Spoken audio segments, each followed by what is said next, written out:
Bonjour à tous les amis, bonsoir, ravi de vous retrouver pour cette nouvelle vidéo sur ma chaîne. Alors, le Real qui gagne 2-0 face à Chelsea, waouh! Quart de finale aller de la Ligue des Champions, donc très bon résultat évidemment, très, très bon score.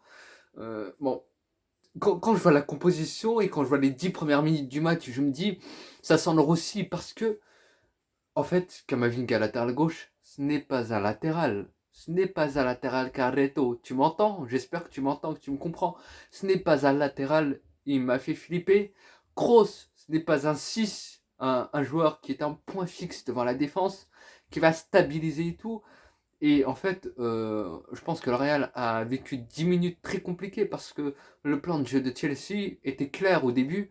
C'était on va gérer, on va laisser le ballon au Real, on va laisser la possession au Real et on va aller contrer des contre-offensives, des contre-attaques éclairs. Et c'était limite à chaque paire de balles.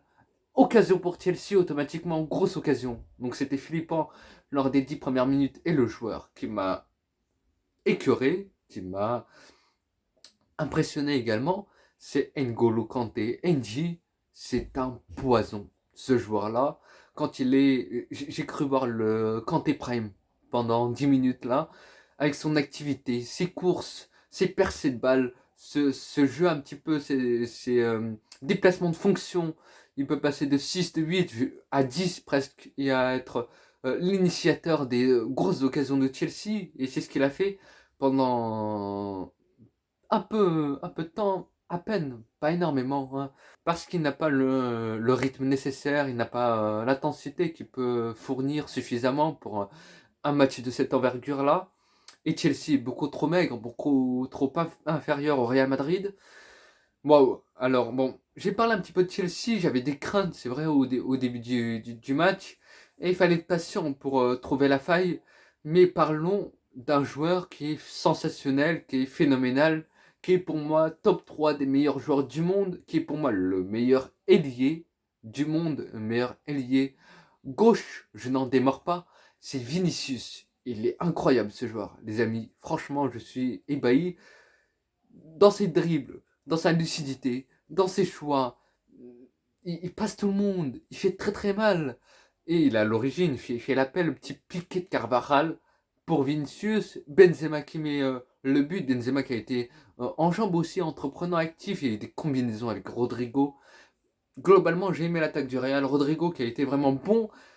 Il a manqué ce dernier geste un petit peu. Il a provoqué le carton rouge de Ben Chilwell, il me semble. Et donc Chelsea qui s'est retrouvé à 10 dès l'heure de jeu. Voilà, c'était bon.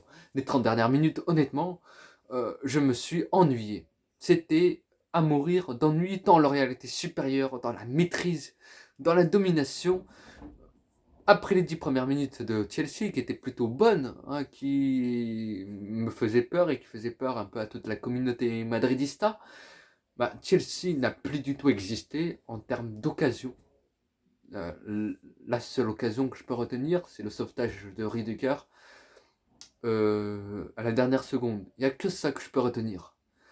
Waouh. Bon, les amis, franchement, c'était un match complètement maîtrisé. Je m'attendais à une domination du Real. Je me disais que le Real avait atterri à sortir un gros match parce que Chelsea avait plusieurs joueurs qui étaient sous la menace de suspension. Chelsea est en pleine crise où ça va très très mal en première ligue. Chelsea a changé d'entraîneur tout récemment. Là, ils ont viré Graham Potter pour le remplacer par un intérimaire. Et puis Frank Lampard qui a fait son retour. Et là, c'est son deuxième match, deux matchs et deux défaites. J'ai beaucoup aimé l'activité de Valverde, qui a été très intéressant, qui, je ne sais pas si je l'ai déjà dit, mais Valverde qui provoque un peu cette intensité, cette grinta aussi, côté Real Madrid, il ressort un peu, il fait ressortir un peu son côté uruguayen, sud-américain, dans l'intensité, dans sa capacité à être box-to-box. Il a été vraiment intéressant. J'ai beaucoup aimé ce match, j'ai beaucoup aimé Valverde, je l'ai même préféré à Kroos et Modric, qui, bon, c'est des maestros, ils ont fait un bon match. Modric aussi, surtout la deuxième mi-temps, mais la première mi-temps, on sentait qu'il y avait quelques fébrilités, balle au pied aussi, et on sent quand même qu'il y a cette pression de la Ligue des Champions, cette atmosphère où le Real n'était pas dans la meilleure expression technique possible aussi. L'enjeu de cette rencontre, c'était de marquer le plus de buts possible. Parce que Chelsea, surtout après l'expulsion de Chilwell, oui, le latéral, le piston, bah en fait, Chelsea n'a rien proposé, même pendant tout le match. Et ils étaient dans une optique de conserver le score, de le laisser 1-0 plus que possible. Mais en fait, Chelsea, l'attaque, le seul attaquant qui était là, c'était Rhys James, alors que c'est un pivot. Voilà, donc ça prouve une équipe qui est si faible offensivement, qui a produit quasiment rien, tout simplement. J'ai beaucoup aimé l'entrée d'Asensio et moi, je le sentais, il fallait qu'il rentre pour un peu donner un second souffle à ce Real Madrid là. Rodrigo, on sentait qu'il y avait une baisse de fatigue, une baisse de régime également. On sent que le Real Madrid n'a pas dépensé énormément d'énergie non plus. Ils étaient dans une gestion aussi. Ça peut leur jouer des tours aussi parce qu'il y a un match retour à Stamford Bridge. Mais bon, Asensio, j'ai beaucoup aimé. C'est vraiment un joueur qui est vraiment incroyable quand il faut faire confiance à son pied gauche. Voilà, Asensio passe en retrait, il doit déclencher une frappe. 9 sur 10, il la met.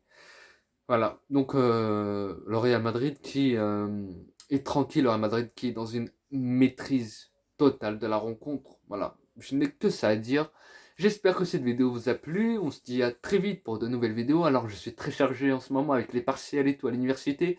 C'est un peu galère pour me sortir des vidéos assez régulièrement et notamment sur la surdité. Donc patience, patience et on se retrouve, je pense, la semaine prochaine pour le match retour contre Chelsea à Stamford Bridge. Il va falloir gérer, il va falloir faire un peu comme contre Liverpool au retour, sauf que là ça va être à l'extérieur, ça va être un peu plus difficile, mais Chelsea laissera des espaces, on verra bien. Je vous dis à très vite pour une nouvelle vidéo sur ma chaîne YouTube, n'hésitez pas à la liker, à la partager et à la commenter. A très vite, salut.